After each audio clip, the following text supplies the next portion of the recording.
Hi, I'm Cody Sieg, and I chose to do my thesis over the growing trend in business of telecommuting workers, virtual workers, and virtual teams.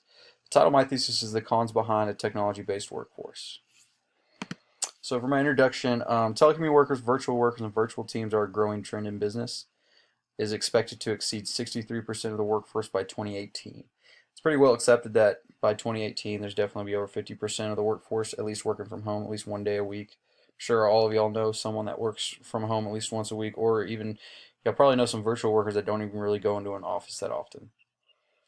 And kind of what I found, although this is a great idea, there's a dire need for both sides of this growing trend to be shared. And this is kind of why I'm focusing on the cons, is because as I perform my research, I notice more and more people simply talk about the pros of this growing business trend and really do not talk about the cons or the problems that some companies might find when trying to do this. And I think in order to add to this discussion, uh, there really needs to be some research into the actual cons of this growing trend. So why is it important? I began my research with the intent to determine if this culture change in business is a good thing or simply the popular thing. And this is where I actually came into it thinking it was a good idea and I wanted to look into it. And I still think it's a great idea. I just found, like I said, my research showed me how valuable telecommuting virtual workers can be. Like I said, I still think it's a great idea. It really helps. But the one thing I did find is the only one problem. No one seemed to put much thought into the cons. No one really discussed what problems could arise, or everyone kind of just, all the research basically kind of just dismisses the cons as simple fixes or something not to worry about because of all the benefits. And although there are many benefits, there is an important part to have a whole picture of this new growing business trend. We really need to discuss the cons to have a complete picture. Justification for an interdisciplinary approach. This is a complex problem, meaning multiple disciplines have attempted to understand or solve the issue. Different disciplines have all attributed research. Everything from environmentalists talking about less commuters to the environment, to sociologists, to economics of how much it helps workers not having to drive to work and saves them financially, and then economics financially for businesses. Basically, almost all disciplines have had some type of, even the healthcare industry has talked about how letting workers work from home more reduces stress, helps with health problems, and there's just tons of disciplines. But the main category I fall under for my justification for an interdisciplinary approach is this problem is a societal need that has yet to be fully solved or understood. And this problem falls strongly under this category, mostly due to how little criticism this growing trend is received. And this is what my goal is, to help society fully understand this growing business trend and not simply look at the benefits or the pros and write off the cons as many have been doing up to this point. However, an interdisciplinary approach can help solve this complex problem. This research helps solve this problem by creating a whole picture, finding and discussing the many cons from different disciplines. These cons have been largely overlooked, and this is where my research fits in. So the relevant disciplines I chose and found that really actually discussed the cons and discussed this growing business trend into in depth with uh, ample amounts of research is psychology. Really examines the individual workers and their mindsets and how they react, how they react to this growing trend of working from home more and everything. Then human resource management obviously discusses the pros and cons of this business trend, and current management practices how they're implementing this new business trend. And information technology discusses the actual problems with technology being used by telecommuting virtual workers. Basically discusses the actual software being used by these new workers.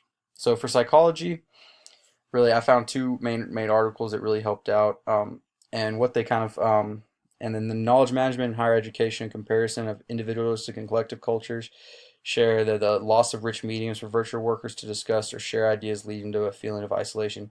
Basically, this means this first one discusses how this growing business trend can lead to workers feeling isolated and can feel to, whenever you're not having the face-to-face interaction that virtual workers are removed from, they can feel much more isolated.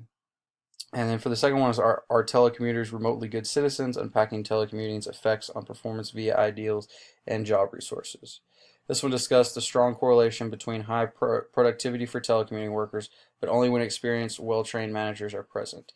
Basically, this one discussed how telecommuting workers are actually showing higher degrees of productivity against what people thought at first, but they kind of write off the con as saying, well, they also had really good managers of their groups, but they simply just said if you manage them the proper way, you can have this great thing. But to simply just say all you need is good management is very simplifying a complex issue of managing telecommuting workers. For human resources, socio-psycho technological predictors of individual social loafing and virtual team. The idea of social loafing for telecommuting virtual workers, it discusses the idea of social loafing or loss of productivity for virtual workers, kind of like the last article. Basically, once again, writes off, says if you just have good managers, you don't have to worry about this, which is still oversimplification of something that can be very difficult, simply training your managers or finding good managers. Human resource development strategies through teleworking, the need for additional training in computers, IT software, and continued training in both of these. Basically, this one's just discussing how the problem is not with the actual technology, but once again, the training and the people that is using it. And then finally, the last one for HR is teleworkers work, navigating the new normal, issues of isolation and less productive teams. Once again, discusses the idea of isolation, workers feeling isolated without the rich medium of face-to-face interaction, and loss of production when you have poor management. Once again, like I've kind of said in all these articles so far, I really have to dig in to find these cons. They only really give 1 or 2 paragraphs on the cons, while the rest of all these articles really discuss the pros and how great this issue is. But like I said, for this paper, I'm highlighting the cons in order to add a whole picture to this discussion. For information technology, the problem is HR, not HR technology. Improper training and use of technology can have very negative impacts on worker productivity. Basically, once again, very positive. It's saying the problem is not HR, but the HR technology. The problem is not telecommuting, it's the use of technology. And I do agree that the telecommuting is a very good idea, but sometimes it's very hard to train or even teach people how to use this technology properly to truly get the fullness out of a workday when you're simply working from home all day.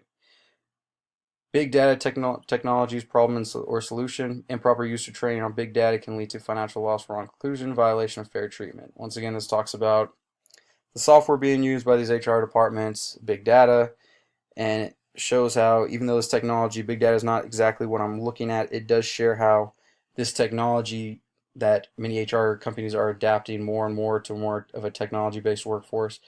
If we're not using it properly, it can definitely have very negative effects on a business. And the final one, analyzing human resource management practices with the GSD context. Generic software can hurt global businesses by forgetting to take regional culture into consideration.